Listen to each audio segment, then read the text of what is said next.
Deməli, biz bugün Həmkarlar Təşkilatının yaratdığı master klassda iştirak elədik. Çox bəyəndik, çox xoşumuza gəldi. Uşaqlar bu master klassda şamın hazırlanması qaydaları ilə tanış oldular.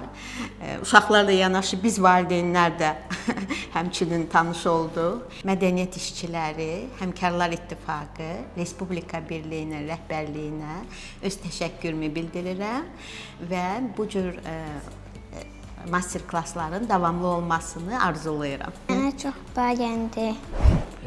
Şamın hazırlanması qaydası ilə bağlı təşkil olunmuş bu master klass bizim hər birimizin çox xoşumuza gəldi. Hesab edirəm ki, bugünkü bu master klass uşaqların qabiliyyətlərinin artırılmasında, dünya görüşünün formalaşmasında müsbət təsir göstərəcək. Təşkilatçılıq çox əla idi. Mən fürsətdən istifadə edib mədəniyyət işçilərini, Həmkarlar İttifaqı, Respublika Birliyinin əməkdaşlarına özlərinin təşəkkürümü bildirirəm ki, belə dəyərli master klassın hazırlanmasında zəhmət çəkibdilər və bu cür tədbirlərin davamlı olmasını arzulayıram. Maraqlı idi və çox xoşuma gəldi.